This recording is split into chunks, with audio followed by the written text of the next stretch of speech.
we meet new people for different reasons. We might want to make new friends.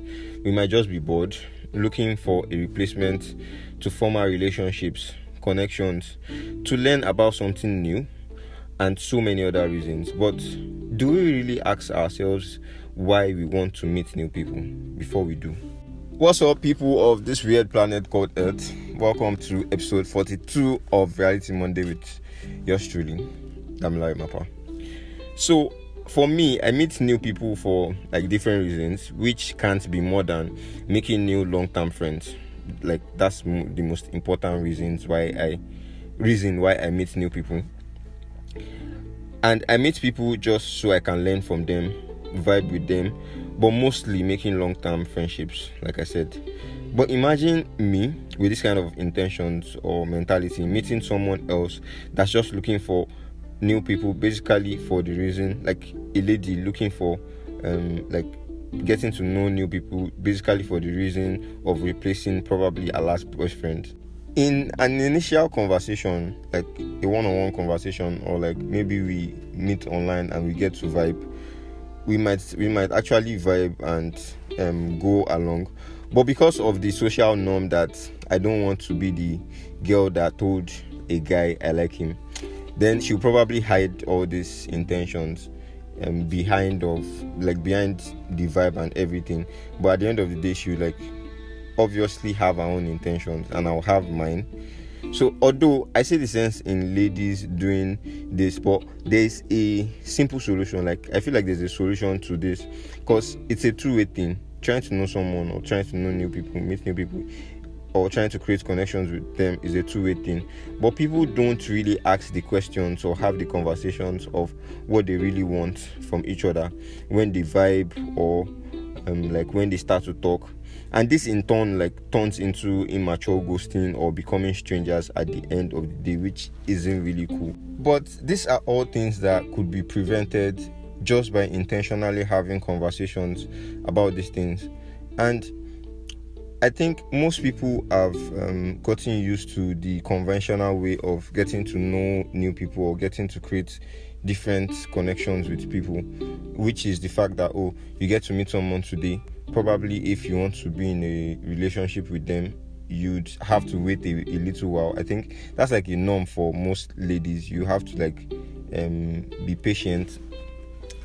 For when he talks about, okay, yes, I want so to happen between us, and then she will now say, yeah, let me go and think about it, which obviously I don't really support that kind of, I'm not really a fan of that kind of mentality. But then, even if it's his friendship and not relationship, for example, now there might be someone that is just bored, he's bored of so many things, and the first attention that they get, they tend to just accept it that way for that moment that they are really bored. But it might be that the attention that they are getting is from someone that really wants to actually be friends with them. And at the end of the day, just because of the vibe, they get to talk, maybe they text through their different communication system, they text, they call and everything. And these two people have different intentions. But because of the fact that they've never really communicated their intentions, on the long run, this relationship is bound to crumble. It's bound to not last. Yes, we know that, okay, nothing can really last forever, but when you become friends with someone for different reasons, that person is becoming a friend with you, or that person is getting to talk to you, then there is bound to be something that would split you guys in a bad way. Because, for instance, now if you intentionally try to be friends with someone and you've had all the conversation that you need to have, or what is your kind of communication system? Do you love texting? Do you love calling? Do you what are the things that you love? Do we think that we can be compatible? Because I think some people get too afraid to offend people just because of they want to try to be nice to them, and at the end of the day they later offend them. Because when you start to know someone and you're let me just this person really likes me, let me give the person the attention that they want, but then you cannot keep it up just because you feel both of you are not compatible. At the end of the day, you probably just ghost the person, or you tend to lose interest at a particular point, or you tend to get tired. So these are the things that I feel like most people should, like the kind of mentality they should have when they want to meet new people, which is the fact that you have to be open and intentional about the kind of conversations that you have with them. Like, you have to tell the person, this is what I want. You have to also ask that, what exactly do you want from me? Most people, you see them tell you that, I want to be friends with you. Then the other party will be like, okay, let's see how it goes. Like, why are you seeing how it goes? If you don't want to be friends with this person, just tell the person and let the person move on. Like, I feel like most people don't see that it's not only in trying to get a life partner that you cannot be compatible with someone. You cannot be compatible with someone even in friendship. It is possible for you not to be compatible with someone even in friendship. There are some people that they'll tell you that they are sapiosexuals, that they like people that are smart and they are really that they can learn from them. But if a sapiosexual, someone that likes that kind of thing, is getting to know someone that does not even really like anything about book, or that is like very chilled about life, or that does not really even, or that probably wants to learn from other people, there's a big probability that it will not work, and you start getting angry at someone just because of they are not compatible with you. But you'll be thinking that, this person is really just like not being nice or anything. But most people just don't see that. They just want to be friends with you, or they just want to create connections with you without actually thinking that, are we compatible or not? So I feel like most people should really have this mentality in mind when you want to meet someone new. Have the conversation with them of, yes, who are you? Who am I? Are we compatible? If we are not compatible, let's go our separate ways. Like, that's my own opinion on it. And I feel like communication is key.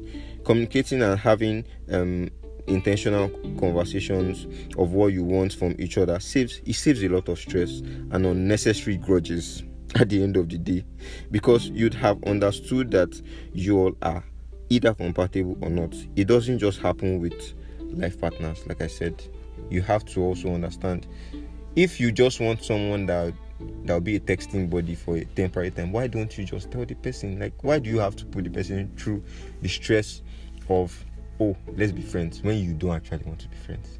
Doesn't make sense.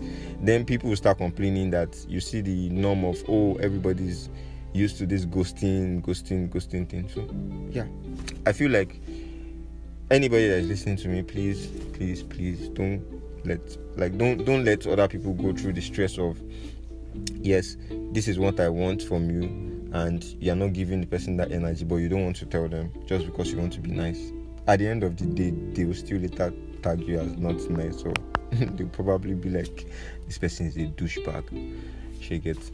So sometimes a person might want a relationship from you. You don't want to, you don't have the capability to give that person what they want. Then move on. Like, life is not that hard. I don't know why some people will be like, because I didn't want to be in a relationship with him, he ghosted me.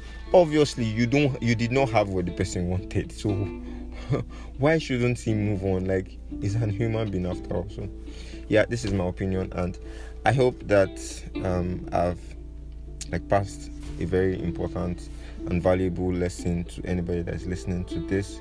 Thank you very much for listening to this episode. Yeah, which is like a rant. It's been long. I actually did a solo. I think this is like the first solo Reality Monday podcast I'm doing this year, which is weird. I think it's been long I've done this, so I don't know. It looks like it is different from the last ones. But yeah, you'll be seeing a lot of this as time goes on, hopefully. But yeah, I still feel like a lot of collaborations. Yes, collaborations. Sorry about that. A lot of collaborations will be happening this year with different wonderful people, having different conversations that you can most likely learn from. So before I finally say goodbye on this episode, please kindly follow me on my online platforms. That's it. Social media platforms. Yes. Most of them, whether Twitter, Instagram, Facebook. Just type Damilare_Mappa and you'd see me there. Please send me a message, send me feedback, and let's continue the conversation there. I'll see you guys in the next one. Damilare Mapa out.